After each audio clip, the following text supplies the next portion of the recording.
हमारे पास आज प्रश्न है, सिद्ध कीजिए कि समांतर चतुर्भुज के विकर्ण सदैव बराबर नहीं होते हैं। इसको हम लोग करेंगे कॉन्ट्रडिक्शन मेथड से। कॉन्ट्रडिक्शन मेथड क्या होता है? कॉन्ट्रडिक्शन मेथड में क्या होता है कि हम लोग एक जो भी प्रश्न दिया है उसके अपोजिट स्टेटमेंट लेते हैं और उसको अपनी ही बात को गलत साबित करके जो प्रश्न में एक बात कही गई है उसको सही साबित करते हैं।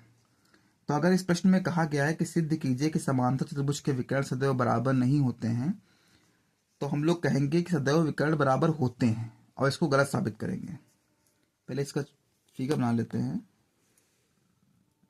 ये एक समांतर चतुर्भुज है इसका नाम है ए बी सी डी और इसके विकर्ण हैं ए सी और बी डी। तो गिवन इंफॉर्मेशन लिख लेते हैं। दिया है या गिवन है। क्या गिवन है? कि ए बी सी डी एक समांतर चतुर्भुज है।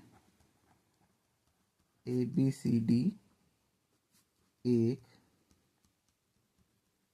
समांतर चतुर्भुज है। अगर ए बी सी डी एक समांतर चतुर्भुज है तो इसका मतलब हुआ कि अपोजिट साइड्स जो हैं इसकी विपरीत भुजाएं वो बराबर होंगी। ए बी बराबर होगी डी सी के और ए डी ये बराबर होगी बी सी के। इतना हमें गिवन इन्फॉर्मेशन है। अभी हम लोग एक स्टेटमेंट लेते हैं। माना समांतर चतुर्भुज के विकर्ण बराबर हैं। के विकर्ण बराबर है। ठीक है, समांतर चतुर्भुज के विकर्ण बराबर है। इसका मतलब क्या हुआ कि ए सी को बराबर दिखाया है हमने बी डी के। अब दो त्रिभुजों के बारे में बात करेंगे। पहला त्रिभुज डी ए बी और सी बी ए। इन त्रिभुज डी ए बी और सी ए बी, त्रिभुज डी ए बी और त्रिभुज सी बी ए, इन दो त्रिभुजों को हमको सर्वांगसम करना है, कॉन्ग्रुएंट करना है। कैसे करेंगे? ए डी और बी सी ये दोनों बराबर होंगे। ए डी बराबर होगा बी सी की। क्यों बराबर होंगे? क्योंकि ये विपरीत भुजाएं हैं समांतर त्रिभुज की। समांतर चतुर्भुज की विपरीत भुजाएं, opposite sides of a parallelogram. दूसरा ए बी। ए बी जो भुजा है ये इस वाले त्रिभुज में भी आ रही है और इस वाले त्रिभुज में भी आ रही है, तो ये कॉमन हुई। A B equal to A B उभयनिष्ठ कहें हिंदी में, या इसको कहें कॉमन साइड है। अच्छा, आप तीसरा क्या ले सकते हैं इसको सर्वांगसम दिखाने के लिए? वो है इनके विकर्ण जो हमने माने हैं, ए सी बराबर बी डी। ए सी बराबर बी डी।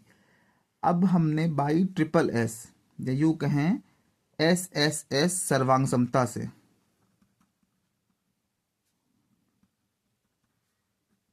सर्वांग समता से हमने दो त्रिभुजों को सर्वांगसम कर लिया जिनका नाम है डी ए बी। ये सर्वांगसम हो गया सी A B C B A के। Triangle D A B congruent हुआ ट्रायंगल सी बी ए के, सर्वांगसम हो गया।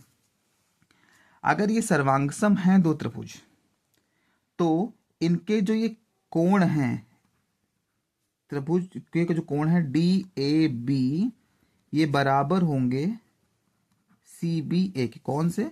ये वाले डी ए बी और सी बी ए। क्यों होंगे? सीपीसीटी से, corresponding part of congruent triangles, या हिंदी में कहें तो सर्वांगसम त्रिभुजों के संगत भाग। सर्वांगसम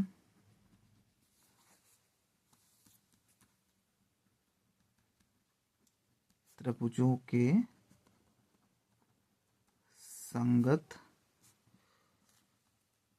भाग, इसकी वजह से ये बराबर होंगे। अभी यहाँ पर एक ध्यान देने वाली बात है, जो ये कोण हैं दोनों, ये एडसेंट एंगल्स भी हैं, मतलब कि ये संलग्न कोण भी हैं।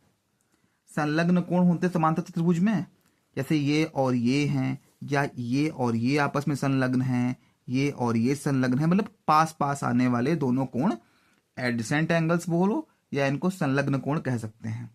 इन संलग्न कोणों में खास बात ये होती है कि इनको अगर हम जोड़ते हैं, जैसे DAB में अगर हम CBA को जोड़ें तो इनका जो योग आएगा वो 180 अंश आएगा। सम ऑफ एडजेसेंट एंगल्स होता है 180 डिग्री, ठीक है, संलग्न कोण की वजह से। अब अगर किसी एक को रिप्लेस कर दें, बदल दें, DAB की जगह CBA डाल दें, क्योंकि ये बराबर हैं, हम लिख सकते हैं इनकी जगह पर CBA, तो ये आ गया 180 डिग्री। यहां पर हो गया 2CBA 180, जो 2 से ये कैंसिल हो गया, तो जो कोण CBA है ये 90 डिग्री है, और अगर CBA 90 है तो DAB 90 होगा, DAB भी 90 हो गया। जरा फिगर में देखते हैं, हमने ये प्रूफ किया कि ये 90 है, ये 90 है। अब अगर ये दो 90 कोण हैं तो ये और ये भी 90 होंगे, तो ये तो बन गया हमारा आयत। जबकि दिया क्या था कि समांतर चतुर्भुज है और बन गया है आयत। इसका क्या मतलब हो सकता है? इसका सिर्फ यही मतलब हो सकता है कि हमने जो समांतर चतुर्भुज के विकर्ण बराबर माने हैं वो बराबर नहीं होंगे, क्योंकि अगर विकर्ण बराबर हो गए तो ABCD समांतर चतुर्भुज ना रहकर एक आयत हो जाएगा। अतः हमारा स्टेटमेंट जो था वो गलत था। अतः समांतर चतुर्भुज के विकर्ण सदैव बराबर नहीं होते हैं। अभी इसको हम समझ लेते हैं थोड़ा सा इस क्वेश्चन के बारे में। जैसा कि हम लोग, ये प्रश्न हो गया है हमारा, ये प्रश्न हमारा पूरा हो चुका है। अब कुछ बातें जान लेते हैं। चार भुजाओं से घिरी हुई आकृति कैसी भी हो, उसको क्या बोलते हैं हम लोग? उसे कहते हैं चतुर्भुज, quadrilateral. A shape which has 4 sides called quadrilateral.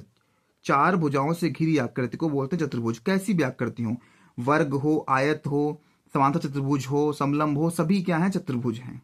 अगर इस चतुर्भुज में हम एक और क्वालिटी बढ़ा दें कि इसकी अपोजिट साइड जो है, विपरीत भुजाएं, ये बराबर कर दें और समांतर कर दें, इस तरह से बराबर हो गया और समांतर हो गया। कौन सा? ये और ये आपस में, और ये और ये आपस में, तो इसका नाम बदल के हो जाता है समांतर चतुर्भुज, क्योंकि इसकी विपरीत भुजाएं हमने समांतर कर दी हैं, बराबर कर दी हैं। इसी में एक और क्वालिटी बढ़ाएं। अच्छा, इसके जो समांतर चतुर्भुज थे, इसके विकर्ण जो है हमने अभी प्रूफ किया है कि बराबर नहीं होते हैं, एक लंबा है, छोटा है, यानी अलग अलग भुज हैं विकर्ण।